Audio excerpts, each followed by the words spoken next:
Masamang espiritu. It's DJI Osmo Nano. Hi guys, so it's another day of trangkaso. Hindi pa rin ako magaling eh. Almost isang banig na yung nauubos ko and feeling ko hindi pa rin talaga ako gumagaling. So, yeah. Kaya meron na yung i-unbox galing sa DJI. Ito naman talaga yung gusto kong bilhin nung pumunta ako ng SM. Kaya lang sabi ng kaibigan ko, mag-Ace Pro 2 ako. Ginamit ko naman kagabi, maganda naman ang Ace Pro 2 in fairness, especially sa low light. So since ito is mura lang siya, mura lang naman to kumpara sa Ace Pro 2. DJI.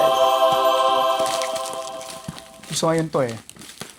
So, hindi ko alam kung bakit siya nag-sale, less 1.5. Mas mura siya ng 1.5 over dun sa mall. Next day lang din yung delivery.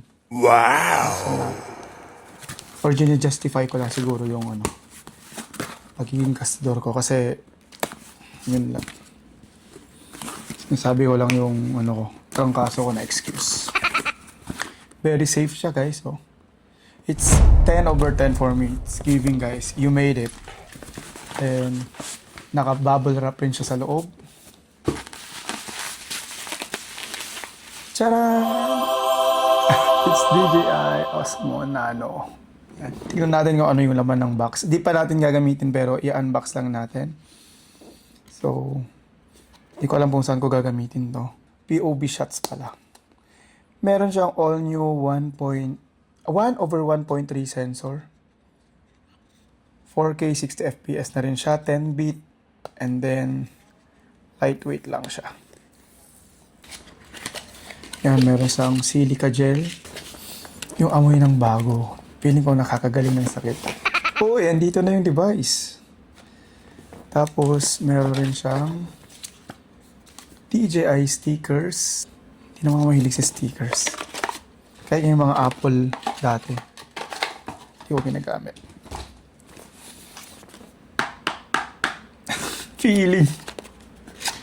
Yung mount. Ito yung mount. Tanggalin natin sa supot. Ito yung magnetic mount niya. Cute to. You can shoot. Sa bagay, square sensor kasi siya. So you can shoot either portrait or landscape. Then yung USB-C cord. What's this one? Instruction manual na hindi naman natin binabasa. Ewan ko kung binabasa niyo ako kasi hindi eh.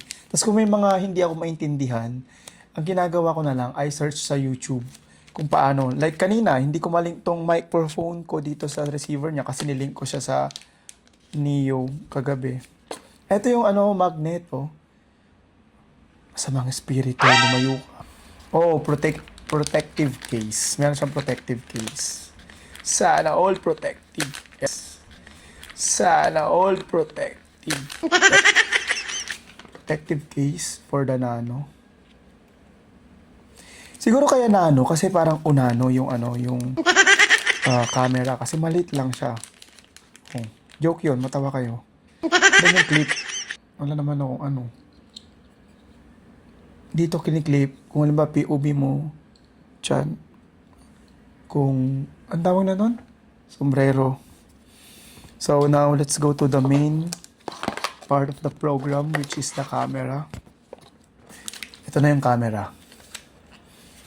Yung camera ni Osmo. Osmo Pocket na Uy, ang cute niya oh. Kaya nga na kasi maliit. Yan oh. DJI. And then ito yung screen niya. May update na daw eh. Pwede ka na daw mag-playback. Yung screen niya oh. So tanggalin natin. Hindi ko pa ika-camera test kasi sa mapapakiramdam ko. Ano ba bukas? Ano ba tatanggalin dito? Baka masira ako. Wala nang tatanggalin dyan. So sa camera tatanggalin natin to. Check natin kung gumagana. Oof. So, connect. Ayun. Ganun pala siya. Wait lang. Paano pumapasok? Okay. Okay. Nag-connect na sila. For the first time. In-on ko na. Dinig niyo yun? Siyempre, dinig niyo. Tumunog. device name. So, i-connect natin siya sa phone ko. Where's my phone? Meron naman akong DJI Mimo. So, DJI Mimo na lang. And then, ayan, connect ko na sa Osmo Nano.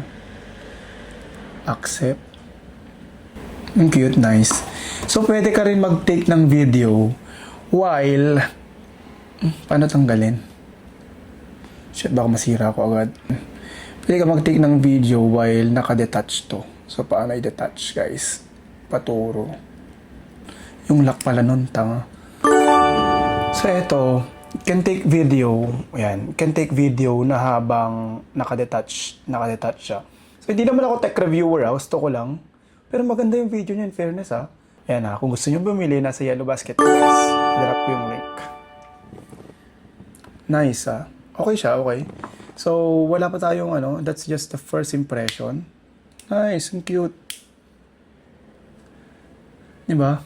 Kung FOMO ka, mga kaibigan mo may mga ganito na, buy na, super clear, super ganda ng camera. Nice, talaga. No joke. Overall rating ko, super happy ako dito sa nabili ko. Feeling ko magagamit ko to. Connect rin ako dito. Dual screen, no? Pwede nyo panoorin sa cellphone nyo or sa kung saan man, saan nyo man gusto. Okay. Yun lang guys. Siguro i-update ko kayo soon kapag na-test ko na siya. But overall, I'm so happy with my purchase. Parang hindi naman ako nagsisisi kahit papano. Then meron siyang kasamang, eto for the POV shot, dito mo siya ilalagay. For example, dito, no? And ididikit mo yung camera dito. That's for the POV. Ito naman, kapag halimbawa nasa car, ganyan, nasa motor, pwede mo siya idikit. Hindi kayo malilipad to. Hindi ko lang sure. Bahala ka na. Use at your own risk. Pero yung suction niya. Tapos eto para sa cup. And then, andito rin yung case niya, protective case. Cute, no? May protective case na. Then yung USB-C. Actually, yung USB-C hindi ko nagagamit kasi yung kung ano charger ko sa iPhone, yun din yung chargers ko sa camera. So, ayun, tago na lang natin for backup. Yun lang guys. Again, kung gusto nyo, mag-check out kayo sa Yellow Basket ko. Yung link, pre-provide ko na dyan. Bye-bye. Salamat. Yun lang naman.